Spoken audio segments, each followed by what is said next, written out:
Hello viewers, मैं major general Nilendra Kumar अपनी video channel Lex Consilium foundation की प्लेलिस्ट इनसे मिलिए में आज बात कर रहा हूँ अशोक वानखेड़े जी से। बहुत खुशी का मौका है वो इसलिए क्योंकि आजकल देश के पत्रकारों में और विशेष रूप से इलेक्ट्रॉनिक मीडिया में अशोक जी का जाना माना चेहरा दिन में कई बार देखा जाता है, बार बार देखा जाता है।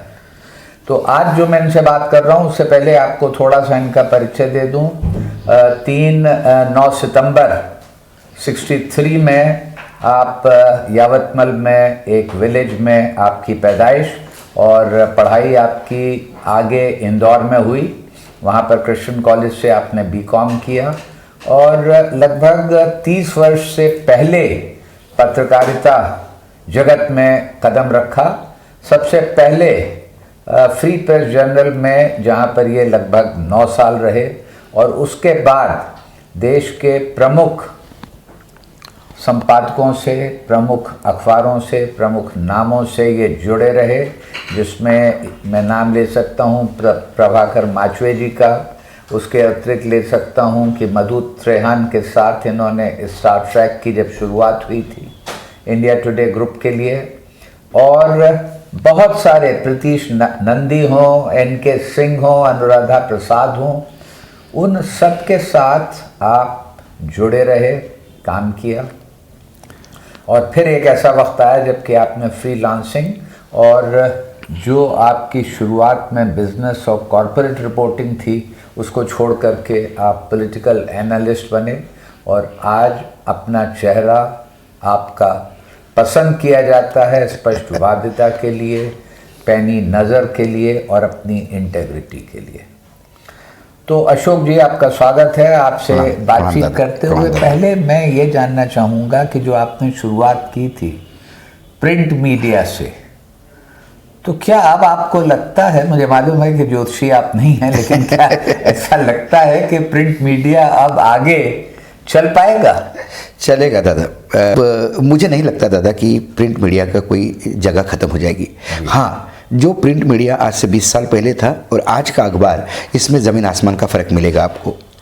अखबारों को आज के डेट में डिजिटल फॉर्मेट के साथ और वेब पेजेस के साथ कॉम्पीट करना पड़ता है।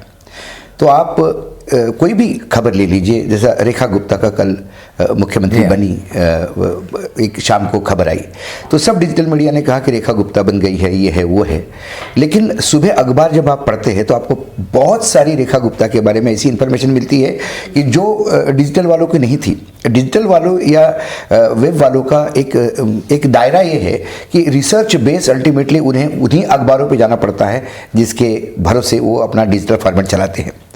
तो कई चीज़ें हैं। दूसरी बात है कि ज़्यादातर जो डिजिटल फॉर्मेट है, जिसको हम कहते हैं कि अखबारों का रिप्लेसमेंट है, क्या अखबारों ने भी अपना डिजिटल वर्जन शुरू किया है।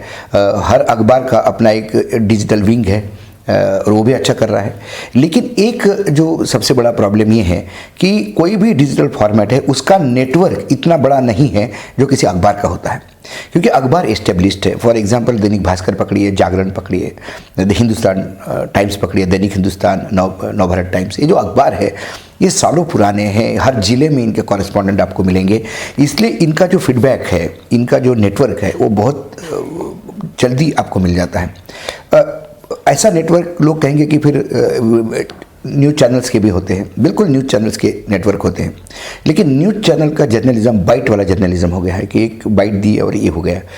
वो जो एक्सक्लूसिव खबरें हैं कि जो खोजी पत्रकारिता जिसको कहते हैं हम, या विश्लेषणात्मक जो होता है, वो यदि शाम के डिबेट देखेंगे आप तो वो मुर्गा फाइट होती है, तू मैं उसमें होता है, तो वो ज़्यादा चीज़ निकल के नहीं आती।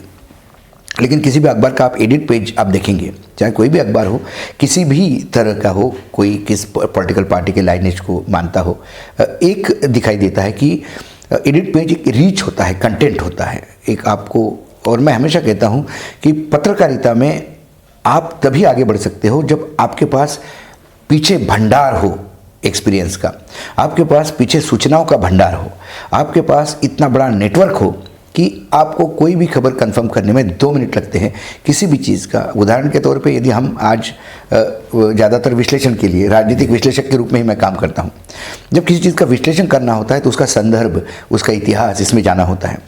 अब मैं वो आदमी तो नहीं हूँ कि कल हिंडनबर्ग ने क्या कहा या सुप्रीम कोर्ट का डिसीजन आ जाता है, एनडीटी की कोई रिपोर्ट आ जाती है, पार्लियामेंट में कोई हंगामा हो जाता है, या किसी लैंड एक्विजिशन को लेके बहुत बड़ा मामला होता है, या किसानों का है, कारपोरेट सेक्टर से, इस सारी चीज़ों का मैं ज्ञान का भंडार नहीं हो सकता।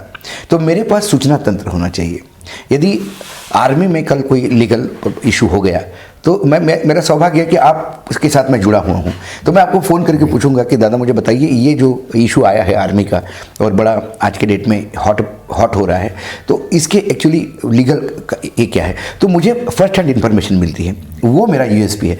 यदि आपके पास लोग नहीं हैं आज, मैं तो क्योंकि आप लॉ में इतने आगे गए हैं, मैं आज भी बताता हूँ दादा, बड़े बड़े ज्ञाता को यदि मैं सुप्रीम कोर्ट का डिसीजन या हाई कोर्ट का डिसीजन सामने रखूं और उसको कहूं कि पढ़ के मुझे बता दे कि इसमें छोटा आदमी या सजा हुई, बहुत मुश्किल से लोग बता पाएंगे कि एक्चुअली इसमें हुआ क्या है।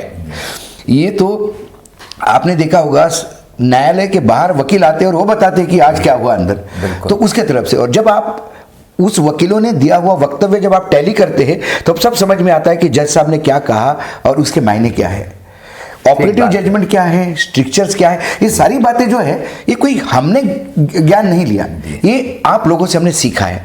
इसलिए मैं कहता हूं कि नेटवर्किंग जिसके पास है वो किंग है, जिसके पास सूचनाओं का भंडार है, एक्सपीरियंस है, वही कामयाब हो पाएगा। वही, ये बहुत बड़ा यूएसपी है अखबारों का। उनकी लाइब्रेरीज, उनके पास पुराना साहित्य, पुराना रेफरेंस, इतना रीच है। तो मुझे लगता है कि अखबार, देखिए वेस्ट में भी आज हमारे यहाँ डिजिटल अब आया है, उसके पहले लोग बाकी जगह पे आए हैं। टेलीविज़न हमारे यहाँ बाद में आया, पहले बाहर आया, लेकिन वहाँ कोई भी अखबार का महत्व कम नहीं हुआ। हाँ, अखबार के फॉर्मेट बदले हैं, अखबार को भी अपना फॉर्मेट बदलना होगा। यदि वो पुराना ज़माने का 20 साल पुराना अखबार निकालेगा तो फिर ये एक समुंदर है, डेड बॉडी किनारे पे लग जाती है। बिल्कुल ठीक।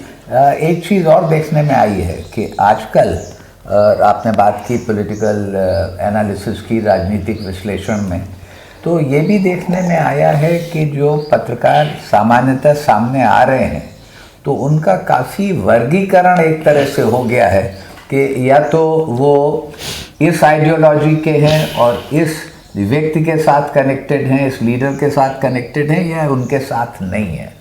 तो इससे क्या आपको लगता है कि निष्पक्षता पर कुछ असर पड़ा है? मैं इस बात को मानता हूँ दादा कि हम ह्यूमन बीइंग है, हम सामान्य इंसान हैं, और इंसान कितना भी अपने आप को निष्पक्ष कहे, थोड़ा बहुत उसका झुकाव कहीं ना कहीं होता है, क्योंकि वो सब्जेक्टिविटी रहती है।